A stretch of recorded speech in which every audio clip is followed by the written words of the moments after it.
You know, it's funny. Over the years, I've always said try to accept an art form for what it is and not always what it can be. And I find myself more and more kind of telling myself, man, what this could be. And maybe that's because when I see something repeated, I'm like, I've already seen that. I want to see something new or something that worked before and hasn't been seen on the big screen. Like, oh, I don't know, this incredible book that had a huge impact on my life and a lot of people's lives and was given a cute, but nothing groundbreaking adaptation. And then a new version comes along saying it's gotta be more faithful to the original source, and everybody's praising it. They're just saying how incredible it is, and then you check it out, and it's combining it with the cutesy adaptation. In fact, it's more the cutesy adaptation, and anything they have from the original is really odd and doesn't match, and it's like, what's wrong? It doesn't even work in terms of the adaptation. Okay.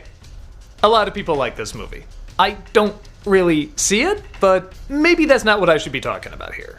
What I'm trying to focus on is if you take away the original source material, like let's say we never heard of the Jungle Book, the original stories, the animated Disney version, all that stuff, it's just its own movie, what would I think of this?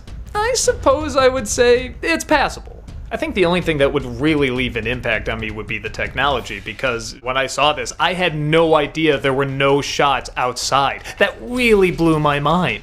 I think that's one of the reasons so many critics got on board with it, because they were probably blown away by that too, and I don't blame them. I mean, look at this. It looks like they're really outside, and a lot of the animals, are kind of hit and miss whether or not you believe they're really there, but it's still pretty impressive. But the story and tone is still kind of all over the place, and I think that's because they're trying to combine it with the harsher tone of the original book, but still try to be that cute, charming Disney version that a lot of us know. I know I've already reviewed this as a Nostalgia Critic episode, but I'm trying to come back to it with a little bit more of an open mind just to see where people are coming from. And even if I don't agree, I still think it's important to see what point of view other people have. Mowgli is a little boy who's raised by wolves. The fierce tiger, Shere Khan, has hated Mowgli for years because he killed his family and wasn't able to kill him, so he sees him as prey he never managed to get. Mowgli runs away, being told he has to go to the Man Kingdom, but he comes across a bear named Baloo, played by Bill Murray. He likes Mowgli because he can go and get honey for him, and the more they stick around, the more they form a bit of a friendship, singing, of course, the bare necessities.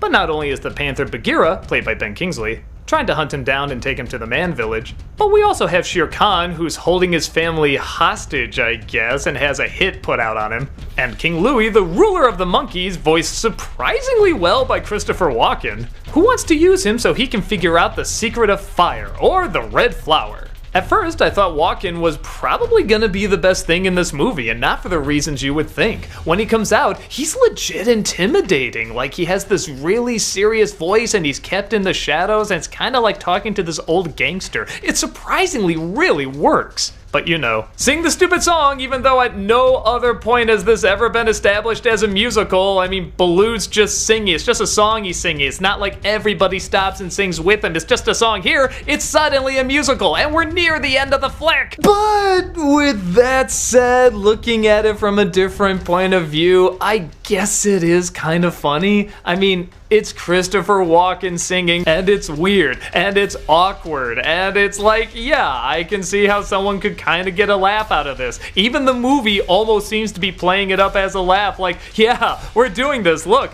Christopher Walken is singing this song, what? And I guess I can see where you're coming from with that.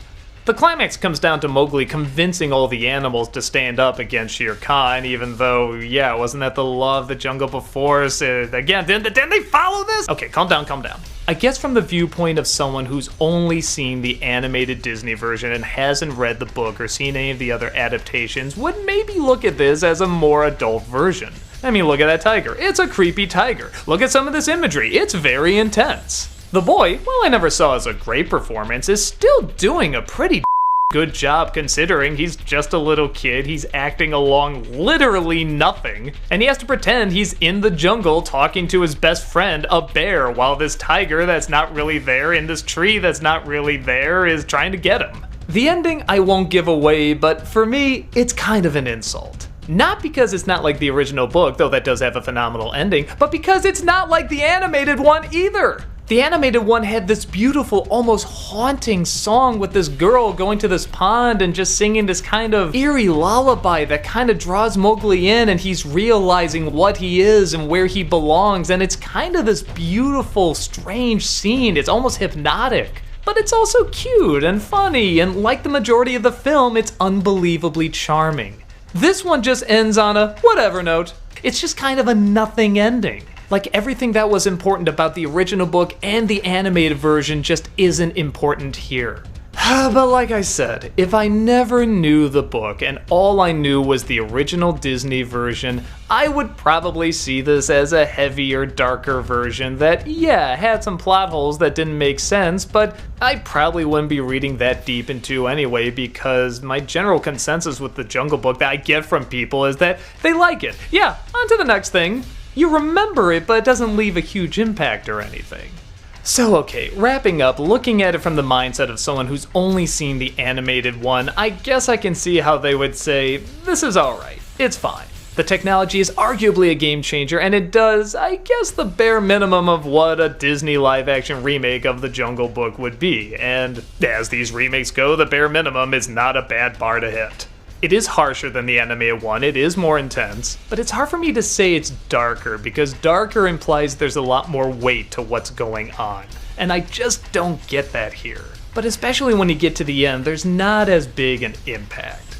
I think that's why now when people look back on it, they say, yeah, that was good, but not great. But people do look back at the animated Jungle Book and say, yeah, I really like that, and they can't always quite say why, there's just something really likable about it.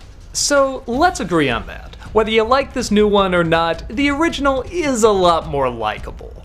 Even though it was coming from an original source material, it kinda did its own thing, where this one's trying to combine a lot of stuff and they don't quite work, but hey, that technology's cool and wasted a few minutes with a kinda more intense story, so there you go. So looking at it from a different point of view, I get it. I can see why people enjoy this fine. Is it my thing? Definitely not. Do I recommend you check out the book or other adaptations, especially the Chuck Jones one? Big time. But not to change your opinion about this, just to give you a different version of the story that you might find fascinating. And before you ask, yes, I did see the Andy Serkis one, which is also not very good. It kind of has the opposite problem. It tries to throw too much of the book in too fast. But I guess that's neither here or there.